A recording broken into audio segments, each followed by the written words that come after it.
This is the Russian Dynamite, Masha Slamovich. Becca here.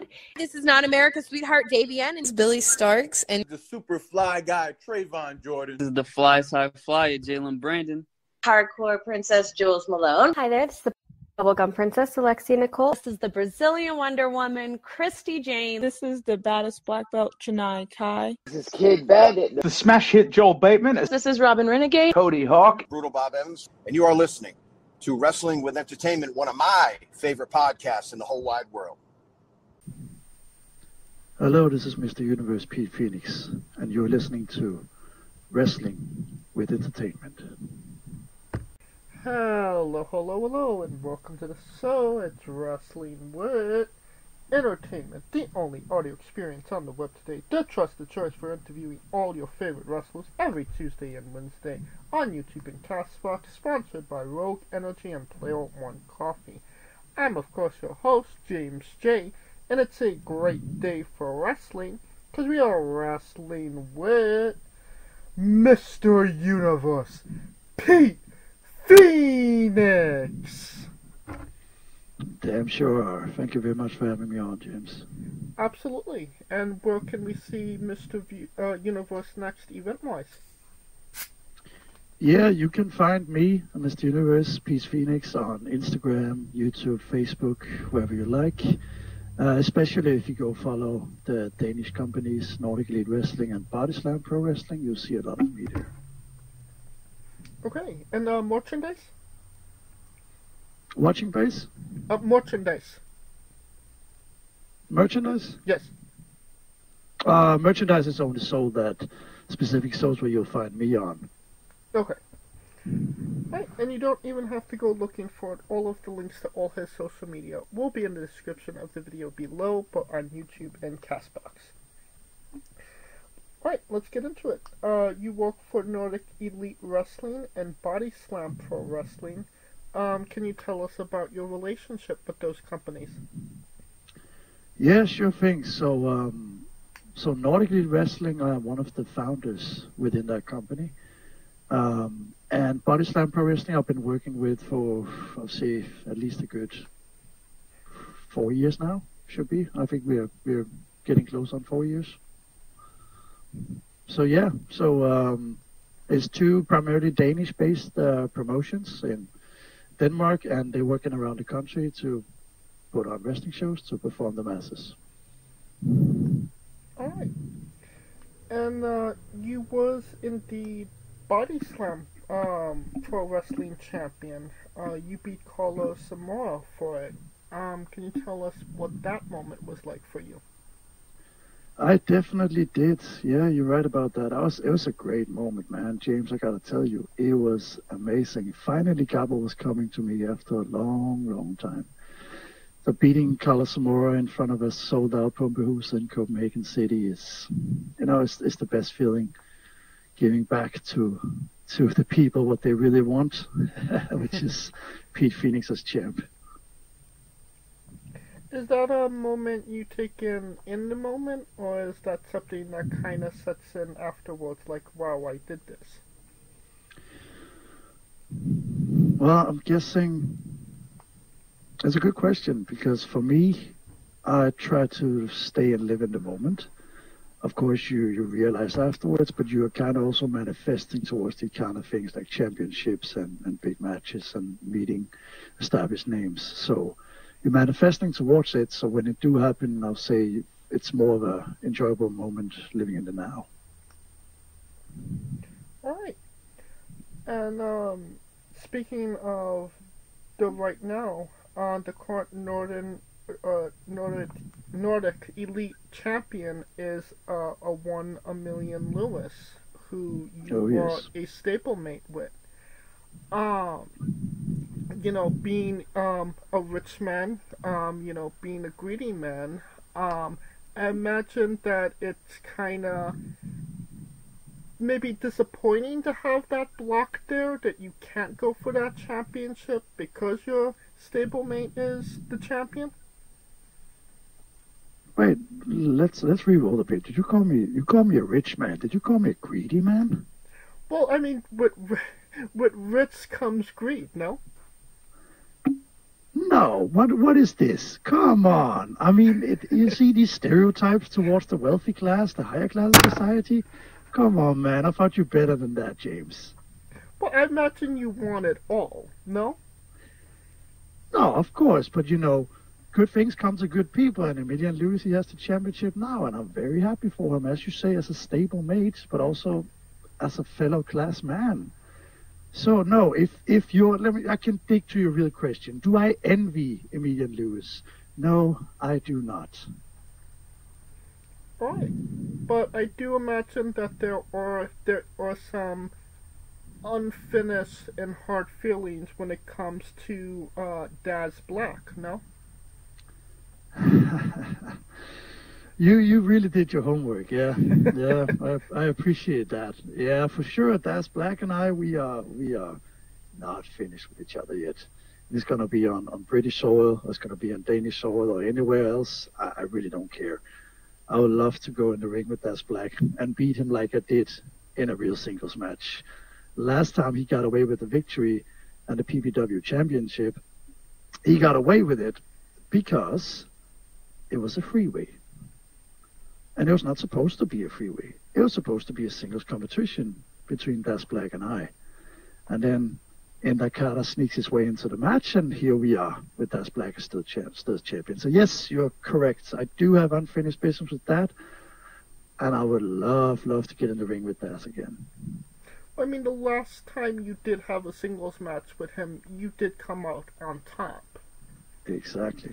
And in that three-way, I believe you had the match won before he hit you, he curve stomped you with a boot.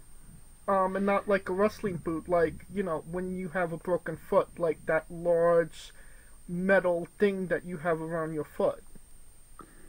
You are 100% correct, James. He did have this sprained ankle, or whatever it is the excuse to originally not wrestle, but which he ended up doing, which...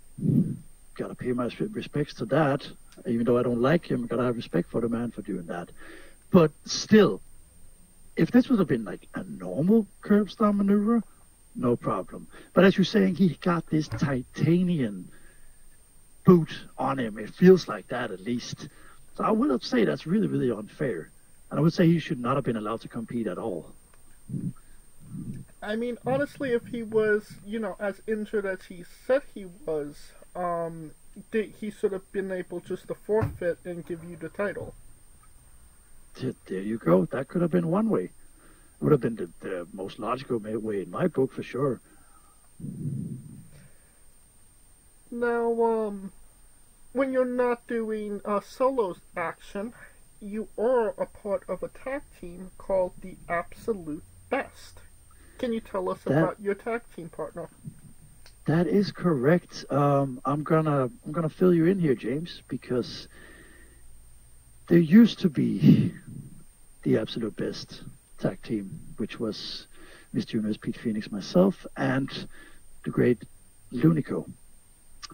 And Lunico and I have been best friends since I can remember almost. We've been going on and talking about wrestling, talking about business, everything for so long now. And what happened was we were dominating the Danish wrestling scene. We were DPW tag team champions twice and held those belts for, I think, around a year. And no one could touch us.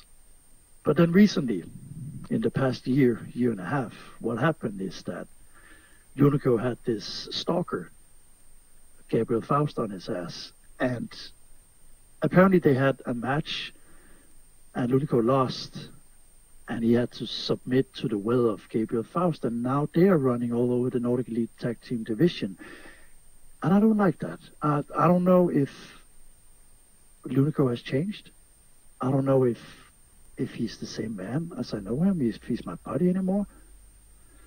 But at least a good thing has come out of all this. I've got myself a new partner in my financial advisor, Bea Beck.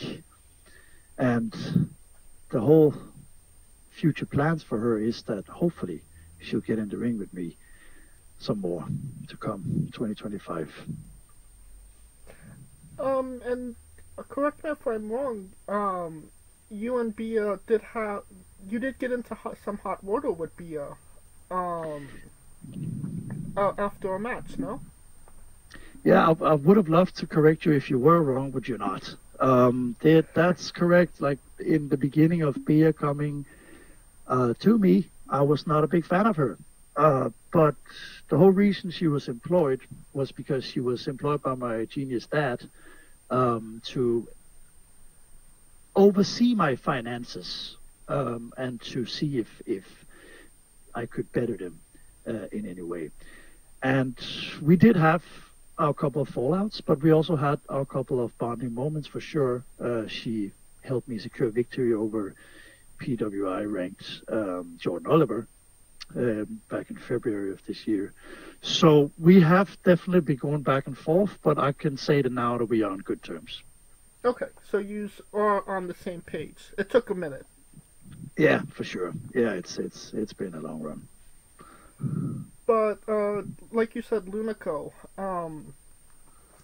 maybe not knowing what your best friend is doing right now, but I kind of feel like there's always going to be that connection, whether you are on the same page or not.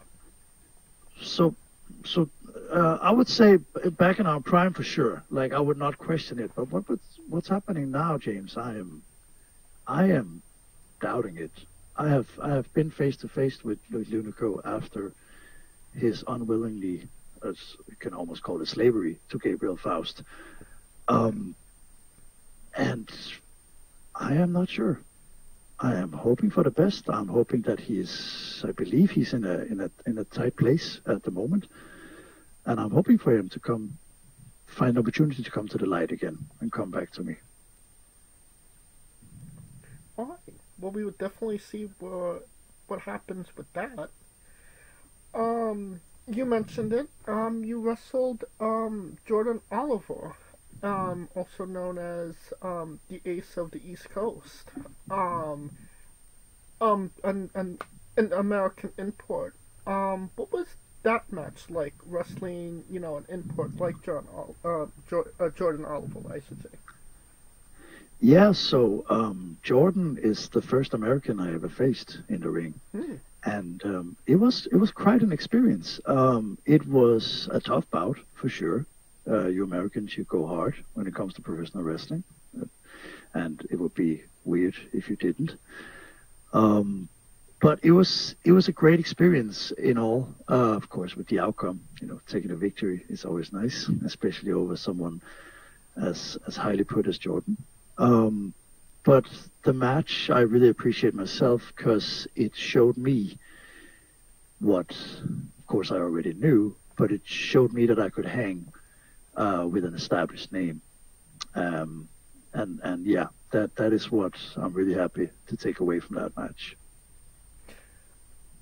Just out of curiosity, was there any differences you saw wrestling, an American compared to, another Scandi or an English or something of that nature? Yeah, for sure. Like, I feel it kind of dawned on me that maybe I have a more American mindset when it comes to wrestling. I watched up, like when I grew up, I watched WWE, and that kind of molded me for sure into a more American style of wrestling than the Scandinavian or European scene, where of course we all take from wrestling, but I would say the Scandi scene, the European scene, is much more hard hitting, whereas you would take, in my view, the British can be more technical. So there definitely was a difference in what I'm used to, but in a way it's the style that I run as well as Jordan did. So no, I felt quite comfortable in there, personally. But there is for sure a difference in the styles. Okay. And obviously, Jordan Oliver, PWI, a part of PWI's top 500. You were PWI's top 500 as well. You were 426 back in 2023. Can you tell us what that meant to you? Yeah, so making the PWI list, it was a great honor for me, because it showed me that there is eyes on what we're doing up here in Little Scandinavia, which is always encouraging. It's very encouraging. I of course was sure it was going to happen at some point, but very happy nonetheless that it happened. And I would actually, as we got this on topic, I would actually like to read out my PWI description as number 426 for you right now. Pete Phoenix, hometown Hellerup, Denmark. They got that right for sure. On May 13th in Copenhagen, ended Carla Samoa's year-long run with the Bodyslam Championship. Oh yes. Captured SWS Swedish heavyweight title, lost it immediately. Well, it's I've never been happy about that phrasing. Boasts win over Alice Inc. Eli Castle. Danish talent is cocky, but nearly as good as he says he is. And that last one is for damn sure. I wouldn't say nearly. I'll say I'm probably better than what I expressed that I am, but, you know, it's a pretty good description, and I'm pretty happy with it. And I mean, obviously, PWI, one of the, established, names when it comes to covering pro wrestling. So, obviously, cool moment? Definitely cool moment. One for the history book, that's for sure. My history book. Now, going back to the beginning of your career, you actually wrestled under a mask, no? No, this is a general misconception. I never wrestled under a mask. There was a wrestler in Denmark back then called Phoenix, and I think that is why people does the association with me and Phoenix. I never met Phoenix. I don't know who Phoenix is. Yes, yeah. No, it's a thing that people keeps bringing up to me, and I have no idea what they're talking about. So you and this other wrestler named Phoenix, definitely no relations to Pete Phoenix. Oh, no relations to me. None at all, no. Alright, and definitely not the same person. Oh, no. Alright. Now, can you tell us about that festival in front of 5,000 people? Yeah, that was, you might have heard of it before. It's called the Roskilde Festival. And it's a huge festival in Denmark, music festival. They follow what is trendy. Back in the days, there was a lot of rock music. Nowadays, it's more pop and rap orientated. They follow the times. But we were there to provide one of the entertaining acts. They have multiple across the festival that runs for a week, and it also opens up 3-4 days before the actual festival start. And it was a great moment. We were wrestling in a small dale, actually. What it was, it's not a real dale, of course, but you could imagine it as a dale with 3 hilltops being surrounded by the ring in the middle, and people on these hilltops and all around the ring just screaming and having a great time. So being in front of that big of a crowd was definitely special. It's the biggest I've been in front of, but it honestly didn't feel like it was the difference of 1,000 people and 5,000 people, if you know what I mean. I get it. But I mean, just that aesthetic and seeing all those people on that hill, definitely an interesting view to say the least, I'd say. Definitely a history in the Danish pro wrestling history. So yeah. I believe you wrestled Sahin, right? Yes, I did wrestle Saim. Is how you? No, I'm okay with calling him Saim. That's perfect. It's probably more fitting, to be quite honest. Yes, I wrestled Saim at Roskilde Festival. Yes. That's somebody you've had a lot of history with, no? Yes, Saim. He I hope you don't mind this, but he's an ungrateful son of a bitch, to be quite honest with you. He is, when you take someone, you know, you bread feed them and you show them the way, and then they just betray you and they just stab you in the back and they let you down time after time again. What would you do to them? Yeah. You know what I mean? Simon, when he came into the wrestling business, who made him come into the wrestling business? It was me. Who taught him? Who taught him? Who trained him? It was me.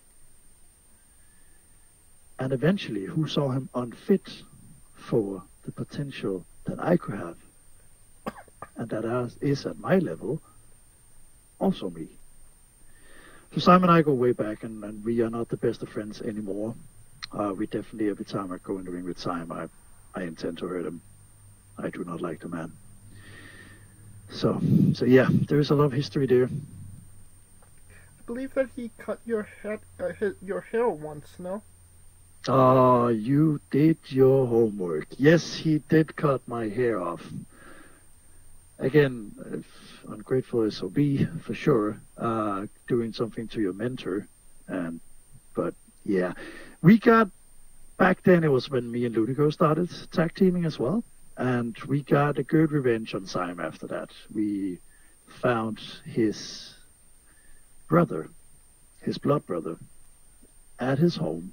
And you could say maybe taught him a lesson or two on behalf of Simon, and maybe trimmed his hair a little bit as well. I feel like hair, just in general, is really important to people. When you get and especially when you do get your hair cut in a wrestling ring, is that something they come to you about, or is that something you go to them about, or are you saying yes, or they saying no? Like, what are the details of that?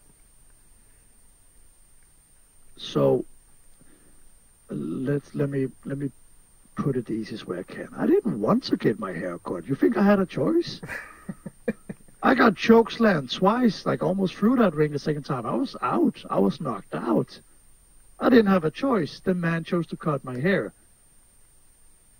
It's horrible. It's horrible. Like how can you think that like this is like a decision that was made like for a show? I can understand why someone like takes a match and like, oh, okay, we're gonna put a hardcore match on the show because you guys are really at each other. But like cutting someone's hair, that it gets really personal when you start touching that area. Yeah. And yeah, no, I did not consent to that whatsoever. But it sounds you got your revenge in the end. Yeah, I did. Look at me now, all that I've accomplished, where I'm at. There you go. Going back to, the music festival, you mentioned you're one of the founders of Nordic Elite. Is that like a moment as a founder to say like, wow, we've gotten all these people's eyes on, on something I started? Definitely is. We it was a great moment for all the founders at that point of time, because Roskilde Festival had always been a goal of ours. It was one of those things like, oh, like yeah, cool. You can do wrestling shows, but you can never go on Roskilde Festival. You can never fill Royal Arena. Like these kind of things that we are now starting to do. And I have been training as a professional wrestler. This is my 10th year. And I am currently also training others. So coming all the way back from that to where we are now, seeing the evolution of Danish pro wrestling culture has been amazing. And it is definitely one of those moments when you stop up and you think, wow, all right, they say we could, we fucking did it. What kind of inspired the board of Nordic Elite Wrestling? In the sense of doing what we're doing now, I would just say like always try to reach higher, always try to like crawl the ladder and get up there, and that's what got us to Roskilde Festival as well. Like striving, having that ambition, and manifesting that we're gonna do this and we're gonna get here, but people say we can't. So yeah.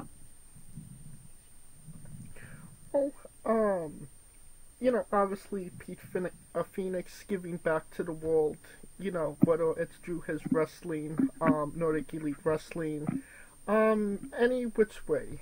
That being said, could you tell us about Pete Phoenix Appreciation Day? Yeah, of course I can. Pete Phoenix Appreciation Day was a thing that my lovely financial advisor, Bea Beck, set up. We had a mildly bad experience at our first AMA Bio show. We just had our second now with the triple threat with Das Black and Nakata.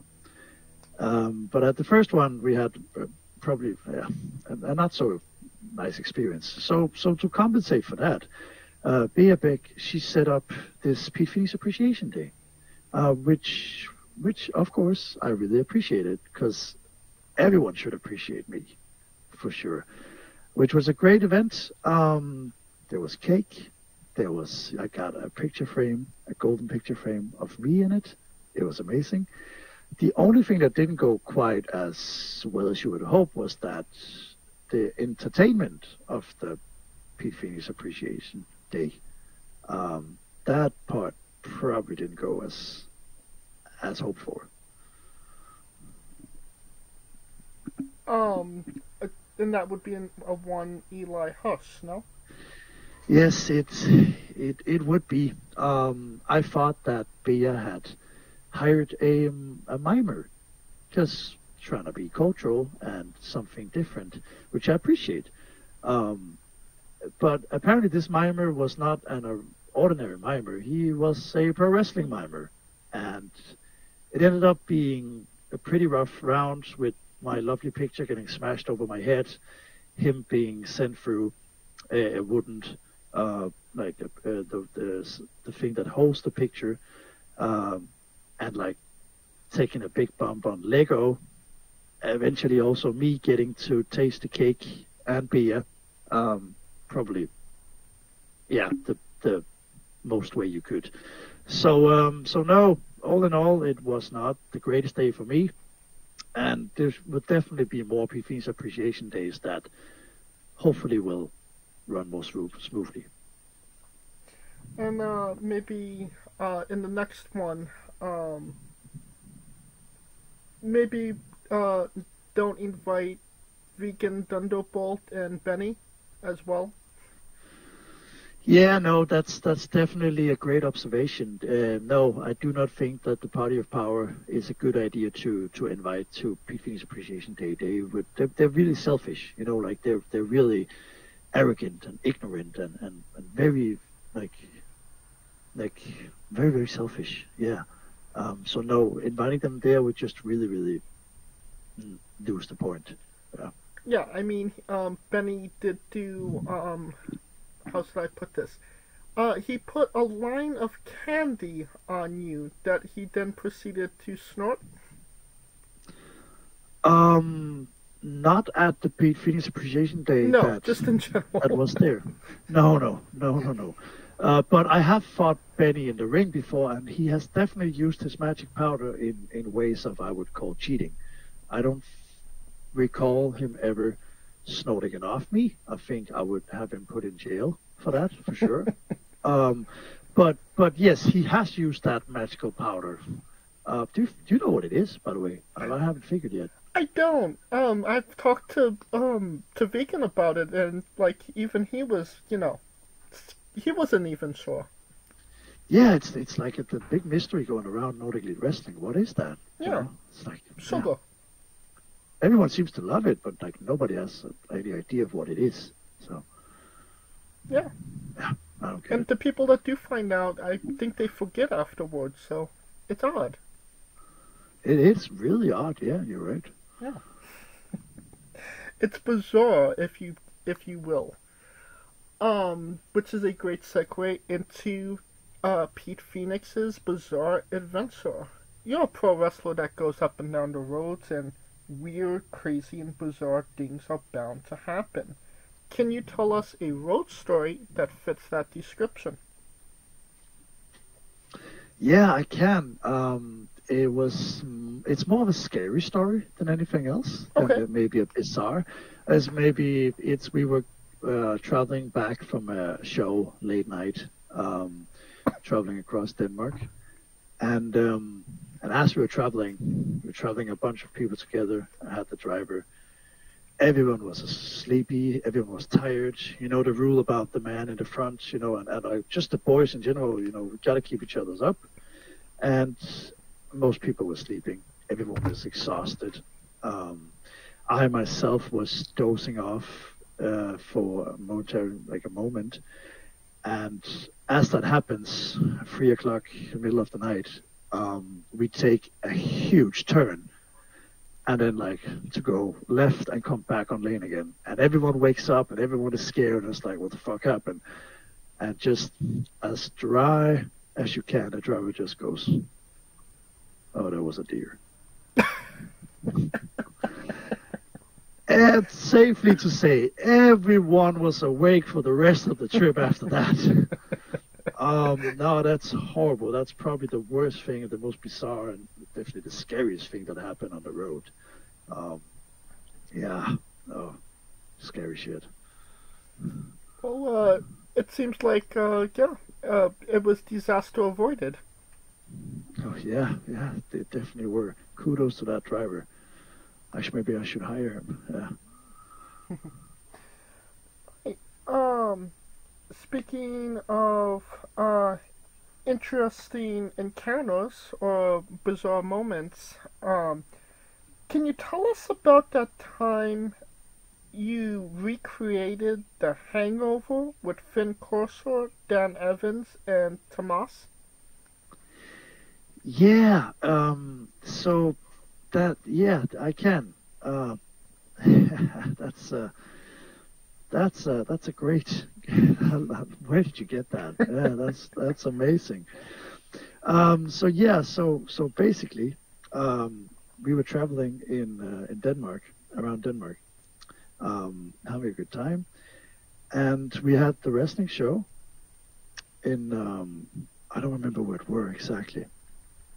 But I definitely remember what happened. We were playing golf. We were having a good time, having drinks, just relaxing.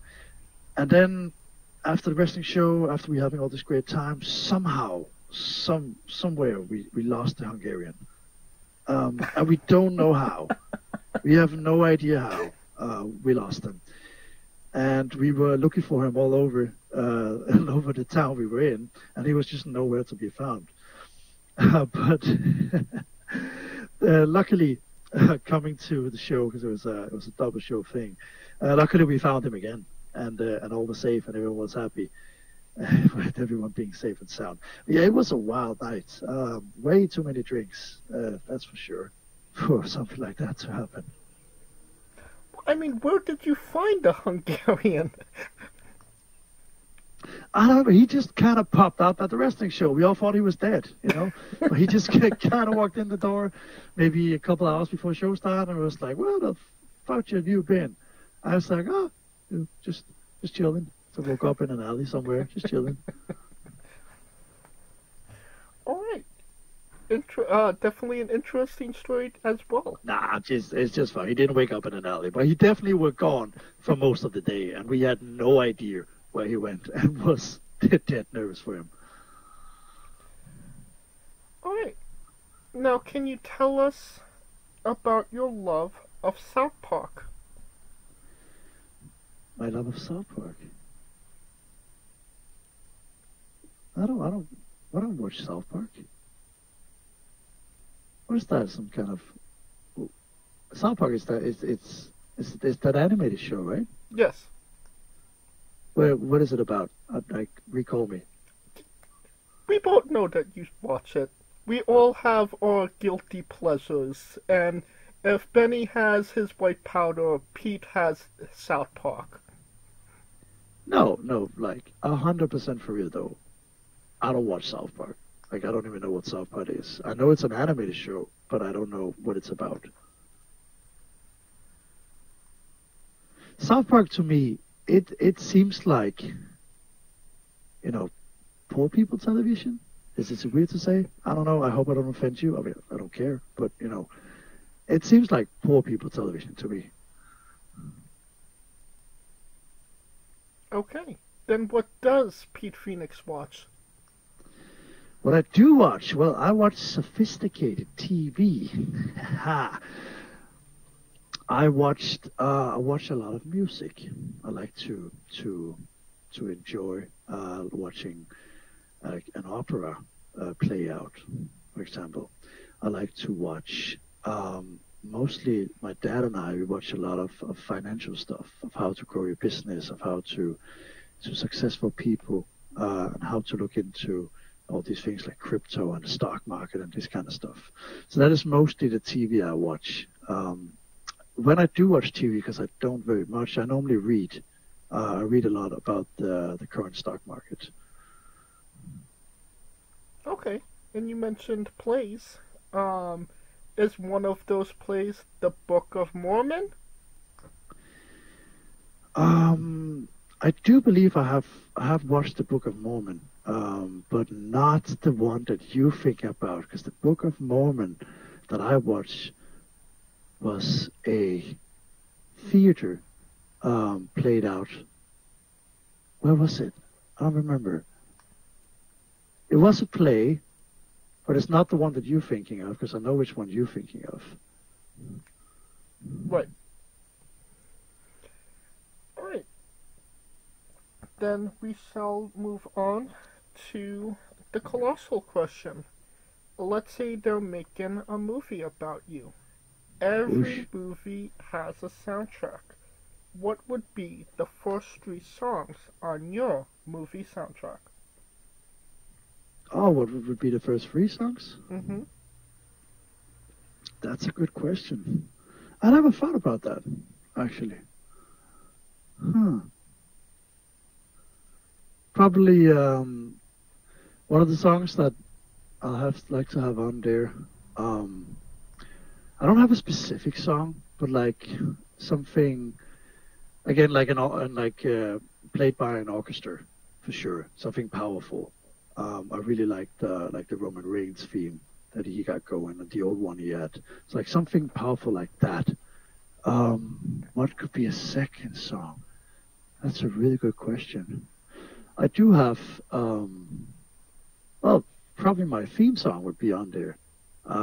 Definitely my current theme song, which is not a song that is published anywhere else but content with me, because it's a song that I got made for myself. And the third song.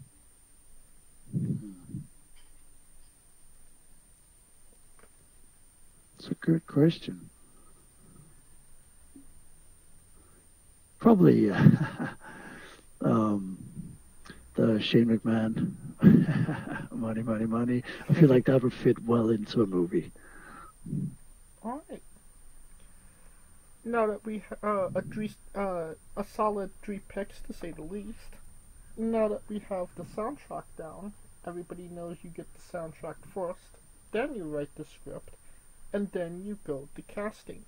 Who plays Pete, and you can't say yourself because you are legally obligated to make a Stan Lee-esque cameo.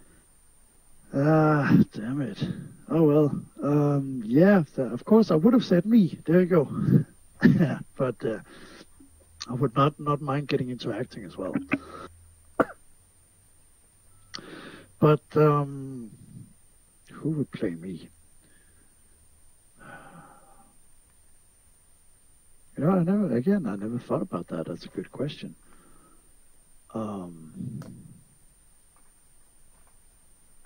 To be quite honest with you, I don't have a specific actor in mind.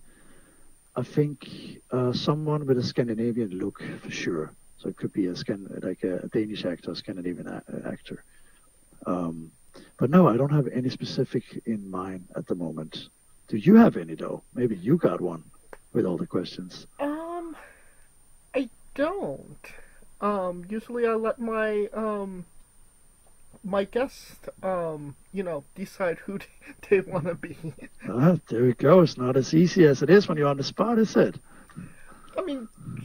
Sure, but you've looked like you more than I've looked at you.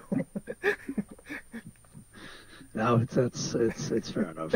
I'm just pulling your leg. But no, I think the main reason why I never thought about this is because if something was made about me, I would probably take part in that role. And if I couldn't, I think that's when I would look into the casting possibilities or hire someone who could look into it for me and then make the final decision. Because no, I never thought of it. I thought I would be playing the role for sure. Who could play it better than me, you know? No, I gotcha.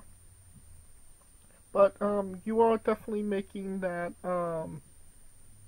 good Stanley-esque cameo. So you are technically in the movie. You're just not playing it. But we could definitely leave it up to casting. Now, every movie has a supporting cast. Who would be 3 people significant to you in your story that would be in your movie, and who would play them? Again, very good question. I'm not sure about who would play them, but I could definitely pick the 3 from my story that would be important. That's fine. Definitely my first trainer and my way into professional wrestling, the guy I talked to who opened the door for me to get professionally trained, which is a man called Copenhagen Hangman. He was also the guy who started pro wrestling training in Copenhagen back in the day, 10 years ago when I started. And he would be one of the key roles for the beginning of the story. I think the second most important person in my story would have to be my dad. Okay. Of course, with the way he has formed me and helped me, I think he deserves a big role in that. And the third part, it's hard to pick between Lunico and Bea. They could both be in there. They could both be in there for sure. A lot of people would. But I think, to be quite honest with you, if I didn't have to pick someone who has been my partner, but instead pick someone who has been maybe my opponent, I think I'll pick Carlos Zamora as the third guy being in there. Because it's undoubtedly the amount of matches and the chemistry Carlos and I has in the ring, it has forwarded me and made me better. And as he's a man who strives to be better, he has pushed me to be better than that and better than him. So, yeah, I'll pick Carlos Zamora as the third. All right. Every movie needs an antagonist. There you go. All right. Definitely sounding like a fantastic movie, a blockbuster to say the least. And you could pre-order the tickets now. Yeah, that's a good one. Trying to make money off my work, eh? I mean, you get a cut, obviously. That's a good one.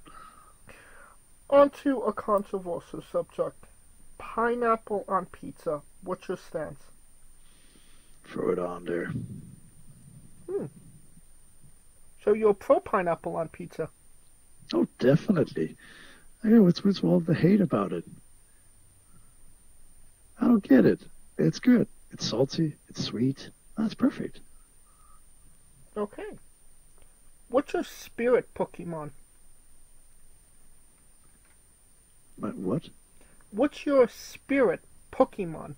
The Pokemon that you identified the most with? I was never really into Pokemon that much.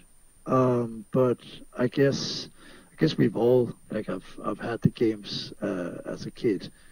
But I guess Charmander, I would say, like the evolved. I don't know what it's called, but the evolved version. Charizard. Yeah, sure. Yeah, that one. Okay. That one seems powerful, seems strong. Likes the fire, you know. It fits the Phoenix. All right. Now we love the late great Tracy Smothers on the show. Do you know the acronym for Doug? THUG. Let's say that again. Do you know the acronym for Doug? THUG. No, I do not. T is for terrible, H is for hell, U is for ugly, and G is for jail, 'cause a Doug can't spell. That's a good one. Yes, we love the late great Tracy Smothers on the show, trying to keep the memory alive. Weirdest question you'll be asked on a wrestling interview, hopefully. Would you ever consider wrestling a Rock? Not Dwayne Johnson, not the country, an actual physical Rock. No, I would not. Because to the contrary, what most people probably would think is that's an easy way to make some money off a night.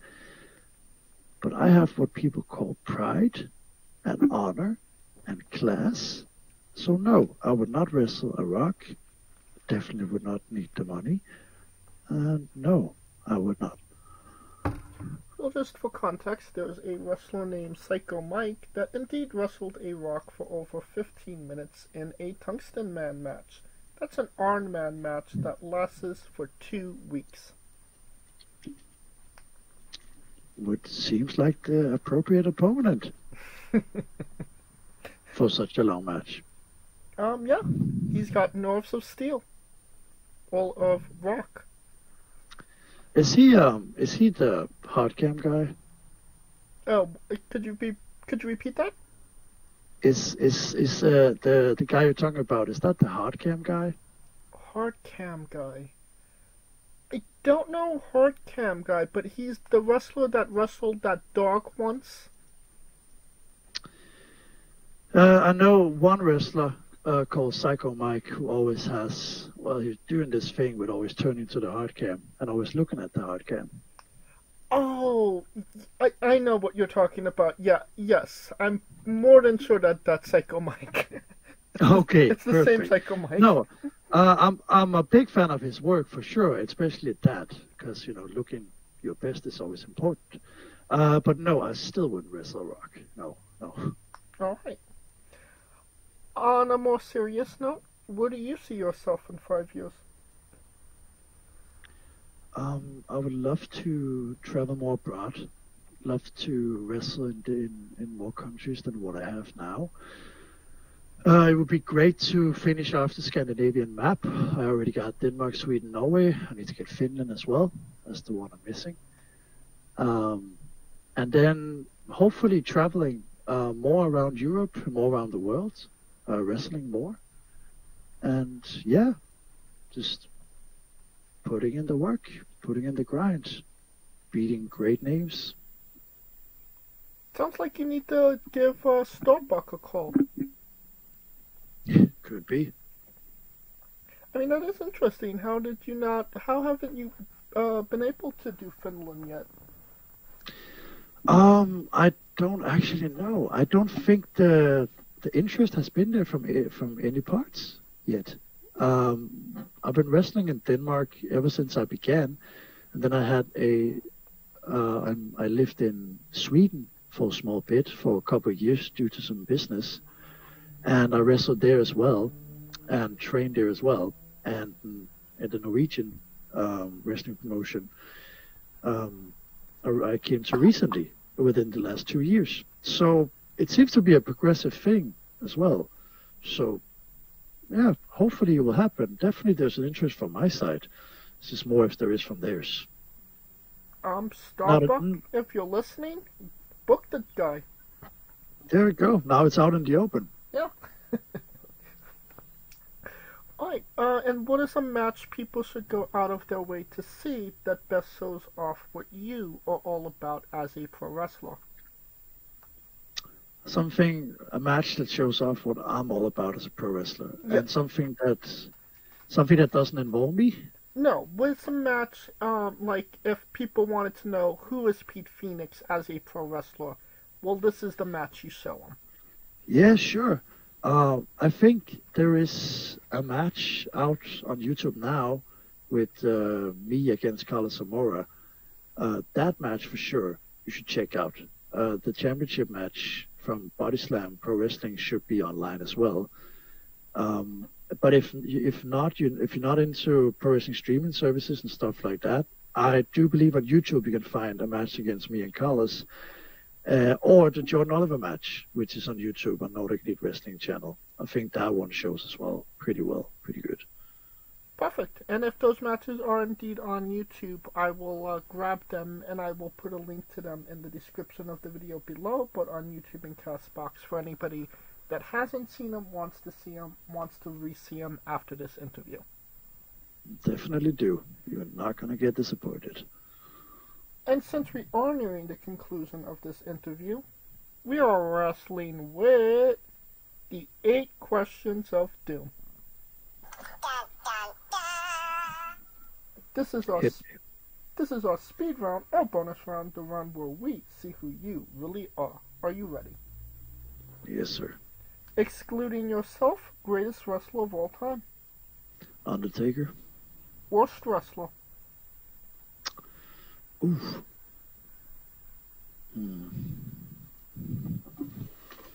So now you're calling it lightning round, but I'm much more of a thinker. I'm not going to step on anyone's toes. Worst wrestler of all time? I really have respect for a lot of guys, but I don't know. I'll say Simon Ashford. There you go. Easy. You're main eventing WrestleMania for the World Championship. Who is your opponent? Would have been Taker. Would have been Trips. Hopefully can still be Randy. No, scratch that. Roman. Okay. If you could come out to anyone's entrance music, past or present, who would it be? I'll say I always thought that Triple H had a great entrance theme, but I'll actually say the old Rock entrance. It's more of what he's using nowadays, the slow-paced. That or Roman? The Hollywood Rock one. Yeah, Hollywood Rock or Bloodline Roman. Okay. Finish the sentence. Kayfabe is...